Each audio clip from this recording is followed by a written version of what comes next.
Hey guys, welcome back to our channel. My name's Taylor. Today we're going to be doing something a little bit different. I'm going to be flying solo. Anthony's not here. I just wanted to talk to you guys about buying a house and how I bought my house at 25.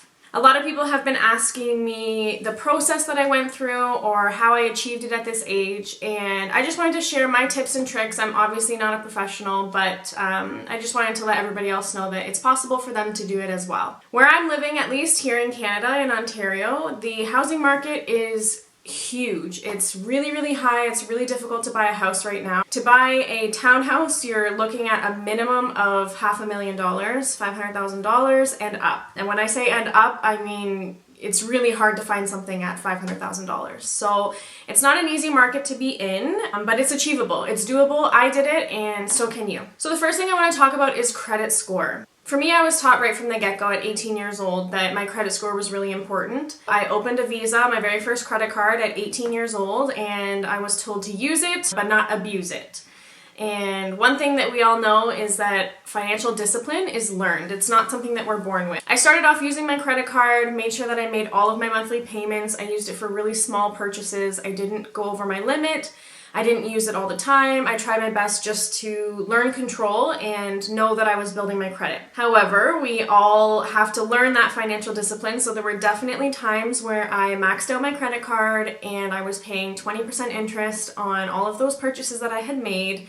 I could not afford to pay off my credit card, so I was doing it very slowly. It was taking me months to pay it off. And it was definitely a good lesson learned. I had to learn the hard way, but hopefully if you're watching this, then you can take some tips and tricks from me, learn from other people's mistakes, and try your best not to get yourself into debt. Now, I definitely only use my credit card if I already have the money in my bank account. I still put it on my credit card. It still helps me to build up my credit, but I already know that I have the money to pay it off, so I know that I'm not going to be paying interest at the end of the month. Along with my credit card, I always made sure that I paid all of my phone bills on time, my car payments, my car insurance. I've never extended it. I've never been late on a payment because I knew that that was going to hit my credit score. I once had a mortgage broker tell me that it helped your credit score if you carried more than one credit card. So maybe that's something that you're able to do or that you can look into. But for myself, I only ever carried one. I didn't feel the need for more than one. I felt that there was too much temptation to use them and then find myself back in that situation where I owed a lot of money to my credit card and I didn't want to find myself there again. I never checked my credit score. I didn't know how to check my credit score. I just thought I was building a good credit. I was always told that no credit is worse than bad credit. So whatever you do, start getting things in your name. I came across this app called Borrowell, and it allows you to check your credit score free without taking a hit to your credit. So I was told that every time you go in to check your credit score is actually going to go down. How can you make sure that you're working on your credit or know what you're working with if you don't even know what the number is? So Borrowell actually updates weekly, so you'll constantly know what your credit score is. It shows you everything that's in your name. So that's a good way to find out all of the things that are in your name and to make sure you can clear it off. No, I'm not sponsored by Borrowell. I am just giving you guys what I use, and it's a free app, so why not check it out? In regards to collections, I've never been sent to collections, but I know people who have, and it takes a really long time for that to get off your credit score. If you're agitated by debt, or you feel you don't want to pay something because it's outrageous, you really need to make sure you work out a situation with that company. And at the end of the day, even though you may not want to pay it and it might be frustrating, it's better than going to collections because that's going to affect you in the long run and you really don't want that. So that's credit score. That's all I know about it. That's all I did. And I was able to get my credit score up to 826. I was told that in Ontario, 680-ish was a good credit score to get approved for a home, but I wanted to make sure that I had it even higher because I was really serious about entering the housing market, so I didn't want to be denied based on my credit score, and it was something that I could control. Next, let's talk a little bit about debt. If you are saving money but you are in the red, then you are not positive. You need to pay off your debt before you start saving.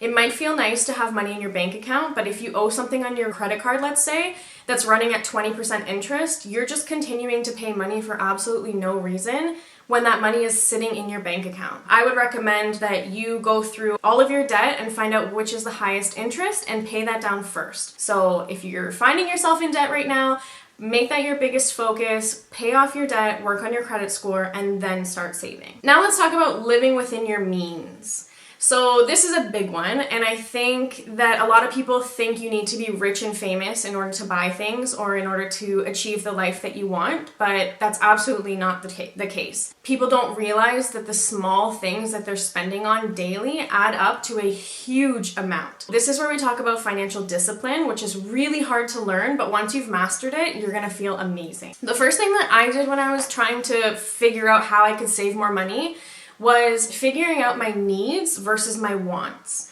And everybody's gonna have a different list for this. Yours is gonna look different from mine, it's gonna look different from your friends. It doesn't matter. It's your specific wants versus your specific needs. Decide what's most important to you, what you can live without, what you can't live without. And once you have your list, then stick to it. For example, I'd love to have my car clean. It would be great if I could get it detailed all the time and get it washed once a week. I want it to be clean. However, that's not a need for me, that's just a want. So I'm perfectly capable of washing my car and detailing it on the inside.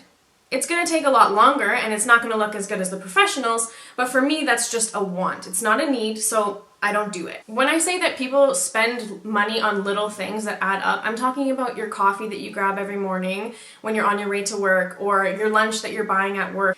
These little things might just be $2 here and there, $10 here and there, but it adds up huge. Just make it at home. You can save so much money by making it at home. Buying a $3 coffee, or if you're a Starbucks lover, buying a $5, $6, $7 coffee when you can make it at home for less than $1 makes a significant difference every single day. Socializing. I think a lot of people find it really difficult to say no when it comes to socializing, but you have to learn that your goals are not the same as everybody around you, and you need to focus on your own goals. Unless it fits into your budget, say no. It's okay to say no. It doesn't mean that you can't see your friends or see people. It just means that you maybe want to think about different activities that you can do that either cost no money or cost less money. You're still getting that quality time in with that person. You don't have to spend hundreds of dollars to get quality time with somebody. You don't have to do nothing. You don't have to be, stuck at home all the time, not enjoying your life, never seeing anybody, not doing anything, but you just need to really think about how you're spending your money and then make those activities less expensive. Housing market. I got serious and started looking at the housing market after I was pre-approved for a mortgage. So you don't want to be looking outside of your budget because then your goals are not going to be attainable. You want to know exactly what you're approved for so that then you can reach for your goals. So once I knew my budget and I knew what I could afford, I started really watching the housing market and even going to see open houses. Even though I knew I wasn't going to put an offer in, I wanted to learn what my money was going to get me so that I had a realistic idea of what I was going to get. When I got really serious, then I decided that I needed to look at budget. So I knew what I could afford and I knew what I was getting approved for, but I had never actually lived like that. What I recommend is that, say for example, you know that your bills are going to come to $2,000 a month. Let's just say, for example. Live as though you were paying those bills for 2 to 3 months. Instead of spending that money, you're going to just put it into your savings account because it's going to get you more ahead anyways. But then that way you know that it's actually attainable and you can live on that budget. Actually doing it is entirely different than just looking at the numbers on paper. Spend 2 or 3 months living on that budget. When you know that you're comfortable with those numbers, then you know that you can go ahead and actually purchase a home with that budget. Timing. Timing's a big one because I feel like people set unrealistic standards for themselves and they try to reach those goals, and when they feel that those goals are so far out of reach, they give up. But the idea is not to give up, it's to continue to push towards that goal. Even if you change your goal and you move that timing for that goal, you're still chasing the same goal and you're more likely to reach it. I wanted to buy my first home when I was 21 years old, but at 21 it just wasn't attainable for me. I needed to spend more time focusing on my credit, saving more money because I didn't have enough money at that time. 4 years later, I was able to reach my goal. I never, ever, ever gave up on that goal. I always knew that I wanted to buy a home. That was my focus. So I just was very strict with myself. That doesn't mean that I did nothing. I also went on trips every 3 months. I did what were my needs because I felt that travel was my way to recharge, so that was really important to me. But I didn't go out and buy clothes all the time. I still wear clothes from 5 years ago because to me that's just, it doesn't hold value. I didn't splurge on fancy dinners with friends or going out clubbing all the time and spending money on alcohol. That to me just wasn't worth it. I would rather not spend $100 in a weekend that I probably don't even remember because I was so drunk. I'd rather be at home doing something with my friends, spending quality time with them, and keeping that money in my bank account so that I can chase my goals. When it comes to your income, there's not always a lot of flexibility with that. Sometimes it has to do with your education level. Sometimes it has to do with years of experience. It's not as easy as saying go get a new job so that you can make more money to save more money or to pay off your debt. A good way to make extra money on top of your current career or job that you have is look for something that you're passionate about. Is it something that you can make money out of? If you love photography and you're really good at it, why not start a photography business? Why not do that on the side?